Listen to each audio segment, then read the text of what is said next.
I need for Klimt a minute. All the young people who led us in Ashrei are young people that I think all of them I've watched grow up. Two of them being my own, and one of the two about to leave for college on Tuesday. So that was quite a beautiful moment about community and how we raise our children here and just what it means to be a member of Temple Beth Abraham. And my keep is falling off. So as the Chazanit said, yeah, I'm sorry, this is your bat mitzvah portion. I mean, I'm excited, I'm happy for you. Mazel tov on your 25 years ago bat mitzvah. But yeah, it's an interesting portion for a 13-year-old or 12. I don't know how old you were, but that would be a tough age. But there is good news. Actually, it's a beautiful portion for a lot of reasons. Divorce is a mitzvah. And you're going to hear more about that in a moment. But I want to share a convergence of three really interesting, I think they're interesting events in my life that all kind of happened at the same time. And as Rabbi Bloom would say, a coincidence? I think not. That's a coincidence? I think not. Thank you, Rabbi Bloom's wife, who was like the one who knew what to say. Thanks, Karen. So first of all, Kititze it's got the most laws of any Torah portion that we've had before. There are 74 mitzvot, 74 commandments, laws that are in this week's Torah portion.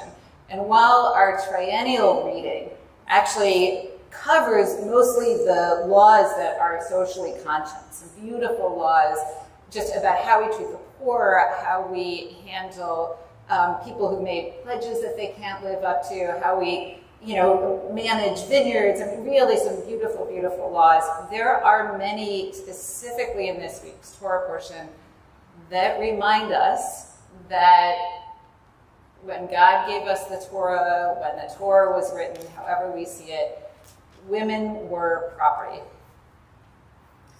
So one of the three things that happened that is really what formed this Drash. I've been doing teaching, one-on-one teaching through something called the Jewish Learning Collaborative, which is sponsored by Moish House, where Jewish executives are paired with educators. And whatever those Jewish executives want to learn, we learn. And for whatever reason, I've ended up with a lot of learners who want to learn about feminine perspectives on Judaism. And I don't know if it's because of word of mouth that, people talking about me just happen, or it's because there is an assumption about what it is that I might have to offer as a rabbi who also happens to be a woman.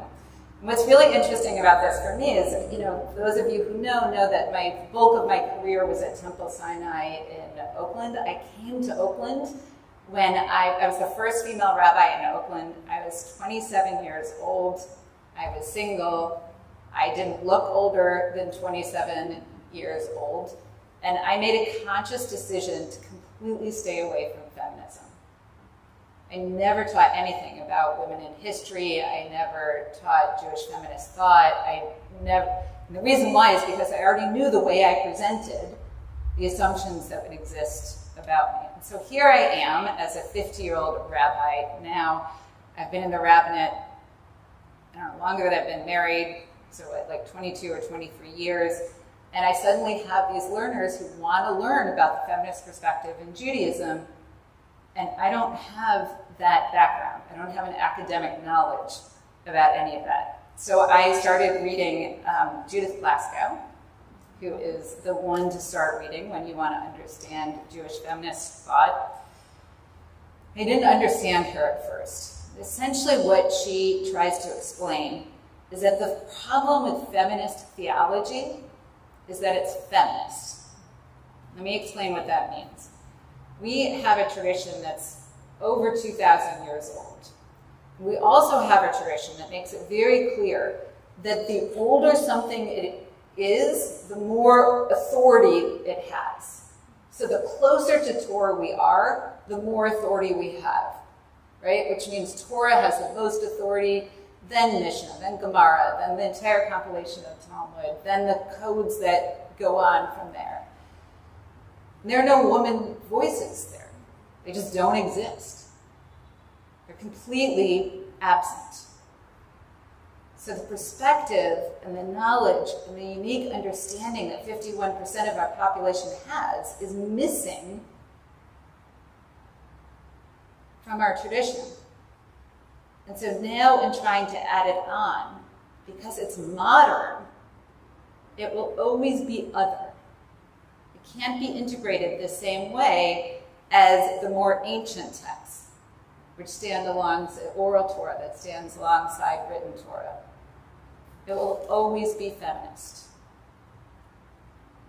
When I talk about theology, it's not Jewish theology, it's feminist theology. It always has that label. In fact, what Plaskow uses is something I've encountered my entire career, which is, I'm not a rabbi, I'm a female rabbi. And I actually have never heard any of my male colleagues referred to as a male rabbi, and now we also know that that's very binary in terms of thinking of female and male rabbis. But the same is true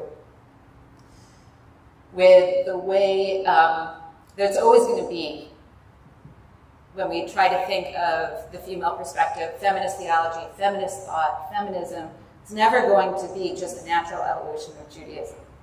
And as I struggled to understand this, I understand this now, but it took me a little bit. So the second thing that happened, the second event that converged that helped lead to this drash is I was on a hike with a friend of mine in the Redwood Regional Park in Oakland trying to get away from the smoke in Contra Costa. And as we were walking, the sun was kind of rising above the smokiness of this. It was after sunrise, but it was just starting to peak above that smokiness and starting to shine. And we walked into this redwood grove, and there was this patch of grass with fallen trees and woodiness and some flowers, and we looked, and there was this little bunny that was kind of hopping along, and it was making its way almost from ray of sun to the next ray of sun, to the next ray of sun, and we just were struck silent. It was so beautiful. And I didn't have any data on my phone, so I couldn't pull up one of the 100 blessings that one says at that moment. So what came to me? Hana Senesh. Oh God, I pray that these things never end. Sand and the sea, the rush of the waters, the roar of heaven, this bunny jumping through the forest. And that was the prayer. And suddenly it hit me, but Judith Plaskow was talking about. Hana Senesh had women build up Jewish text and Jewish thought and Jewish law from its inception. That prayer would be just as integral to our ritual as Motzi Lechem min haaretz. But if we talk about Hana Senesh's poem as a prayer, it's too modern, it's too other. It would not be accepted into the canon of liturgy. And that's when I understood what Judith Plaskow meant. The third thing is this week's Torah portion. Divorce is a mitzvah. It really, truly, 100% is. It is a commandment. And how to go about divorce is a commandment in the Torah. The way I used to talk about get, which is the bill of divorce that a man hands his husband, because I was always in a progressive context and didn't have to go through the way the divorce laws exist in the halakha, in more fundamental ways of understanding the law, the way I used to talk about it is, isn't it incredible? Thousands of years ago, either God, when God handed us the Torah, or whoever wrote it, realized that humans are imperfect. And that it's simply human to be in this long-term commitment and know there should be a way out of it. And what a blessing, what a mitzvah in its colloquial sense, that this was understood. That we need to have a way. of recognizing the very normal and beautiful human failings. We don't have to stay in something unhealthy. But that's not what it says in the text. What it says in the text is actually if a man no longer, finds the woman unappealing because of an ervat, because of something distasteful or disgusting or almost unseemly in her, this is what he does. He writes a bill of divorce and he gives it to her, and then he's free of her. And I think everybody, this is in chapter 24, verse 1, I think everybody here probably, and most people watching on YouTube and Facebook, know that because the halakha, because Jewish law had to be built on what existed in Torah, it could only go so far to equalize divorce laws. And still today, even though time and time again, modern law, especially in Israel, has tried to get around this idea or this reality that divorce is in the control of the husband. He decides to give a get, and he can withhold that get if he wants more custody of the children, if he doesn't like the financial, monetary settlement, if he wants retribution and is very angry. He does not have to give that get. The Beit Din could potentially override it, but there are some legal ramifications in the Israeli Supreme Court. I'm not going to get into all the things. It's been tried to maybe, along with the ketubah, the marriage contract, you sign a halachic prenuptial agreement that forces that also hasn't quite worked out. There's no way of getting around what that means. So what you end up with is this, with agunah, agunot, which I think all of us know, are women who have the status of being forever in a marriage that they want out of because the husband won't give a get. This is a very, very real example of what Judith Plaskow was talking about. That because the very foundation of how our laws work today, our Jewish laws work today, because the very foundation of that was absent 51% of the population, still even today, a couple thousand years later, feminists, people who believe that women are human beings, feminists have not been able to completely find a way to equalize how those laws were built. Our text, the beautiful liturgy that we read this morning, speaks in when I say male language, I don't mean how God is gendered. I mean very stereotypical, classical male ways of understanding that relationship between God and Israel. Our Haftorah portions, the Haftorah of comfort, I've always found them painful to read. They really describe almost like an abusive marriage. God promising, I'm going to cast you out, I'm going to do all this stuff. Okay, I'll bring you back. I love you. I will never get angry again.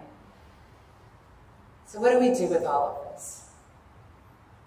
I think it's a mistake to retroject our modern values back onto the text. So what I don't enjoy is when we look at the text and we say, this text is bad because it doesn't do X, Y, and Z. It's actually not true at all. If you think about how long ago we received Torah and that it conceived of a way for a marriage to end, it was incredibly progressive for its time. So much of the law, yes, I know, women really were property, but so much of the law and how to protect her was amazingly progressive for the time that it was written. So I don't think we retroject our morality onto the Torah text. And I don't think we ignore our sages, the built-up Mishnah, Gemara, Talmud. What I do think we do is we elevate the voices today that were missing then. And so here's how all of us watching or in the sanctuary can help.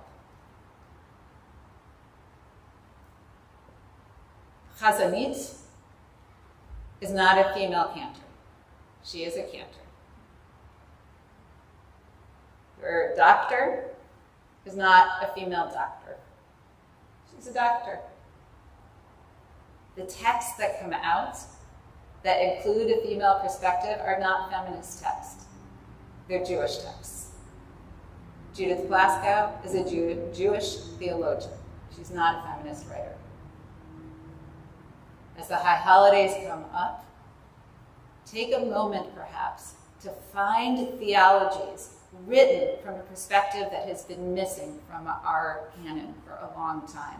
Understand your relationship with God, not dictated by the very narrow way, especially the high holiday liturgy. The very narrow way that we've been told we should think of our relationship with God. There is so much in Judaism about other theologies that can speak to a more feminine understanding of what it means to be in partnership with God. Look for these voices. Read these voices. And when people question halakha because of its unfair burden on women, they aren't being a feminist. They are being a Jewish philosopher. And their voice, too, needs to be elevated. It is my prayer that women and men and people and humans of every shape and color and sexual orientation and gender fluidity, that all of our voices, as we understand them today, carry equal weight